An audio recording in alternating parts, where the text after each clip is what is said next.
The Holy Gospel according to Mark. Glory to you, O Christ. Jesus' calming of the storm on the sea reveals his power over evil, since the sea represents evil and chaos. The boat on the sea is a symbol of the church and invites us to trust God amid life's turbulence. When evening had come, Jesus said to the disciples, "Let us go across to the other side." And leaving the crowd behind, they took him with them in the boat, just as he was. Other boats were with him. A great windstorm arose, and the waves beat into the boat, so that the boat was already being swamped. But he was in the stern, asleep on the cushion, and they woke him up and said to him, "Teacher, do you not care that we are perishing?" He woke up and rebuked the wind and said to the sea, "Peace, be still." Then the wind ceased, and there was a dead calm. He said to them, "Why are you afraid? Have you still no faith?" And they were filled with great awe and said to one another, "Who then is this, that even the wind and the sea obey him?" The gospel of our Lord. You may be seated. I'm pleased today because we have a guest speaker who is one of the most amazing people in Storm Lake, just in my opinion. And Di Daniels is going to come and introduce our speaker, Maria Ramos.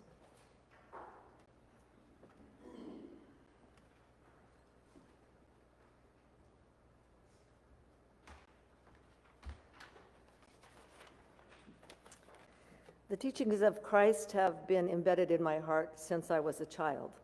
The command to love one another, to empower one another, to care for one another, to welcome the stranger, and have compassion for those in need. I've always found myself drawn to those who felt the same way. And when I moved to Storm Lake, those people were often first and second generation immigrants. Their courage and approach to life inspires me. Their insights are invaluable, and they have shown me that relationships always take precedence over projects and programs. Maria Ramos is definitely one of those people. I have known Maria for over a decade now, and she has become one of my closest friends. She is smart, gracious, brave, beautiful, and fun-loving. She once said, "I believe that in order to understand each other, regardless of where we come from, we must always be open to learn from others instead of trying to teach or change people." Maria's life is a book waiting to be written, and in the short time that she has now to share, she can only skim the surface. Her story is remarkable, and through it, you will begin to understand how she has become the woman she is today. Maria.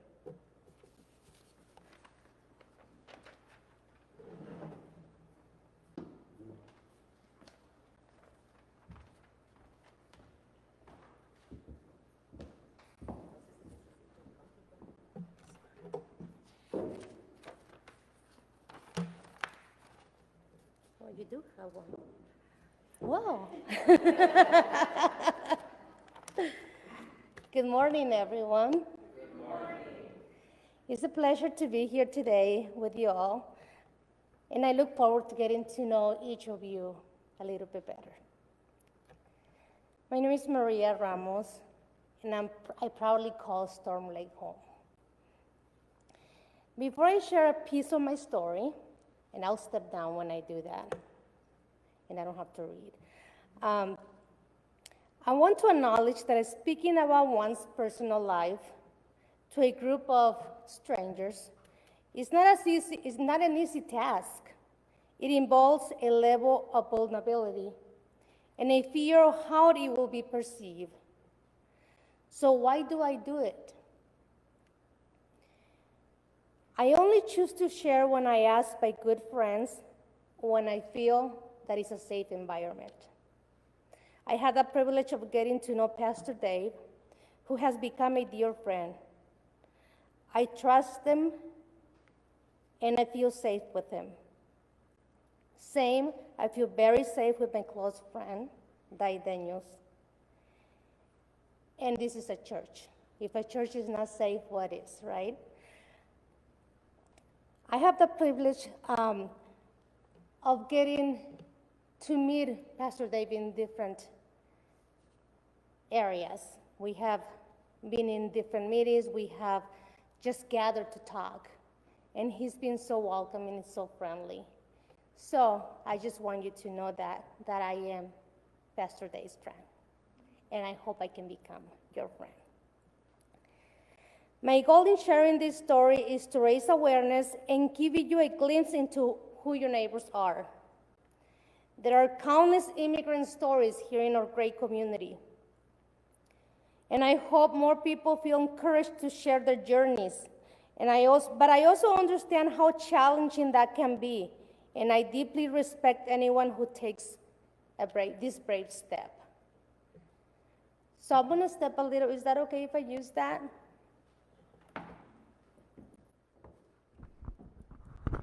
Is it on? Okay. All right. So, like Di said, obviously I am 48 years old, so my story is, very long. But I was asked to come in and share my journey as an immigrant.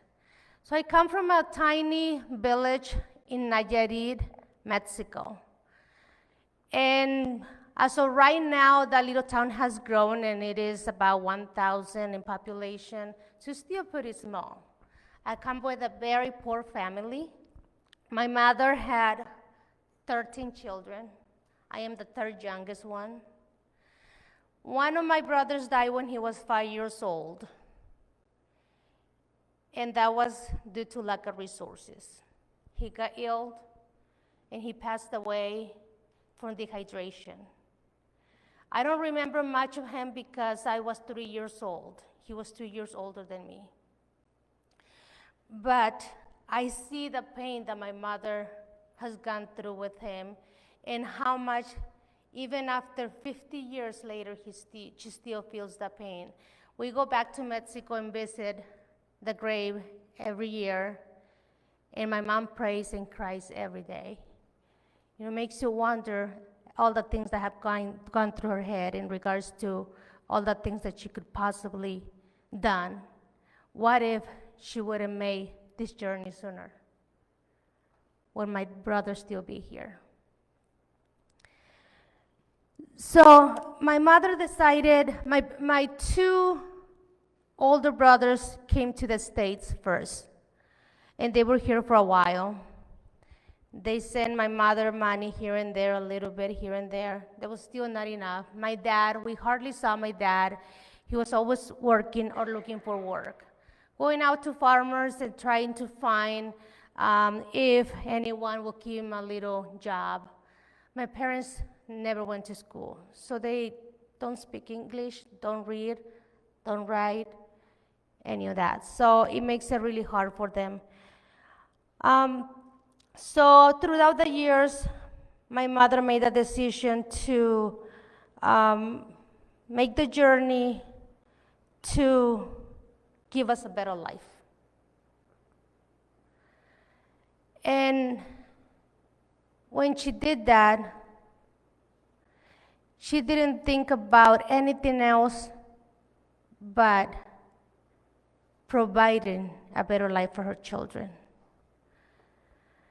When we came to the States, just remember we come from a small village, and very poor. So we never actually seen a city. We haven't actually even seen big buildings or big cars. So this was a total shock for all of us. We hardly went anywhere. We would stay home when my mother had to make a trip to the bigger town to buy medicine or things like that. So making this journey was extremely something that I guess it was out of this world for us. Every little town that we crossed, it was bigger than ours. We were seeing cars, we were like, wow. We will see a bigger house than our house, and we were like, oh, wow. And I often don't share the part of how we got here. But I also want you to know that many people and many families do the same thing for many reasons. In our case was poverty. My mom knew that we were not going to get anywhere. My mom knew that if we stayed there, we were either going to die or we were just going to grow up very poor, just like she did. So she made the decision to cross the border undocumented. She did that after my brother tried for many years to try to get us to decide the legal way. It didn't work out. My mom said, how much should I wait? So she decided one day and said, your brother said that we're moving to where he's at.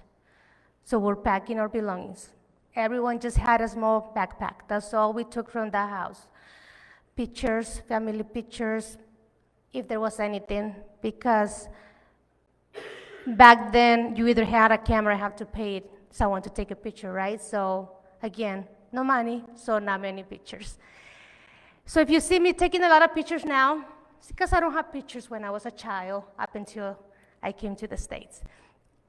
So my mother decided to make the journey, and we were not prepared for that. I was wearing shorts. My siblings were wearing shorts. We crossed a border full of danger. It was cold.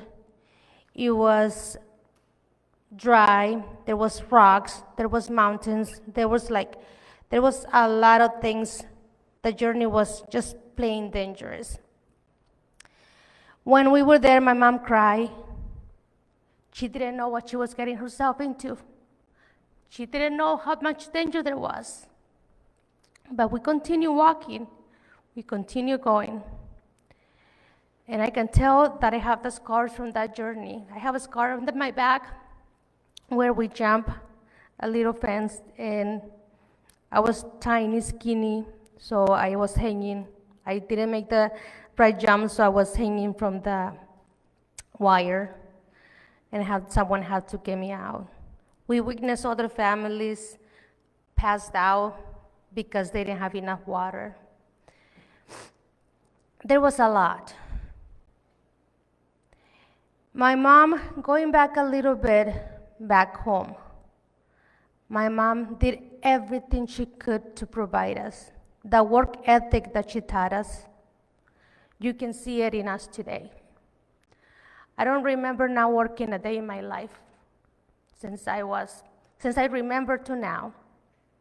I have never just not worked. I have never just quit a job and wait to see something else. If I make changes in my career, it's because there's a better one out there. So the work ethic is there because my mother taught us that. Since I was young, I remember my mom making goods for us to sell.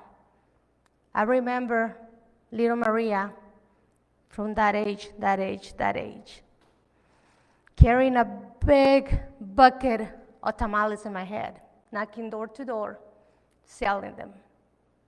I remember doing this in my head and then this because I had hot chocolate here. And then I will put it down at every door I knocked, if they will buy some, otherwise put it back and continue. I claim that that's why I'm short, because all the things that I carried throughout my life. But that's the journey and that's the life that my mom did to keep us going. My dad, we hardly saw my dad because he was always out there. He will come in all sweaty, all dirty, because he will go clean farms for just almost nothing. Just enough to put a little bit of rice, tortillas on the table for us. Today, even in my office now, and I will get to where I'm at today, but on all my jobs that I have had, I have my cup of coffee in my office and a little bowl or a little bag of animal crackers. And everybody wonders, animal crackers? You could have a donut, you could have all these things. It just brings nostalgia because when I was young, my mother will make a little bit, serve us all. She will give us a small, tiny little cup of milk with 3 animal crackers for each of the kids. If there was any left, she'll give us more. But we were used to, so I remember the animal crackers, and up until this day, I bring animal crackers to work. The other thing my mom does is when we were growing up, she will cook a whole chicken. She will give us the broth. She will use the meat to make tamales to sell. And she will eat the back, which is just the bones, right? That's what she will put in her. And right now, she could eat a whole steak if she wants to, because thank God, we're doing well. She could eat a whole chicken breast. And sometimes, you know what she does? She'll go by, and then she will get the bone, or she will get like a leg. And I'm like, Mom, why? And then I think back, why my animal crackers? It makes sense, right? So now I think back, and I listen to everything that goes around this world. I think about all the politics that are going around this world, or how some politicians call my mom a criminal. I could never. If you will meet my mother, you don't see a criminal on her. And I will never call a mother a criminal that does everything for their children, everything to see them succeed, anything to give them a better life. I am now married 33 years now. My oldest is 33, 32, 33, will be 34. And then the second is 26, and then I have a 20 and a 19. They're all doing great. They're all professionals. They all have a career. I can't even imagine if I would stay back home in that village, what my life would have been. I thankfully now have a great job. I'm a human resources professional. I work in an office. I can't even imagine what my life would have been if my mom would have not taken this journey. I'm a city council member for the city of Storm Lake. Never in my wildest dream did I ever thought that I will serve the way I am now. I am a very proud Storm Lake community member. And I do everything that I can, not just to bring awareness to others, but also to make sure that this community grows healthy, successful. And this is why I'm sharing this story, because I hope that you take a moment to get to know the many immigrant stories that are around you. The many stories that are, maybe your neighbor is one of them. A lot of times, we don't take the moment to talk to strangers because they look different than us. I challenge you and encourage you to get to know your neighbor and also share your story, because I am pretty sure that your story is also as interesting, and maybe some of you even an immigrant story just like mine. Thank you so much for listening.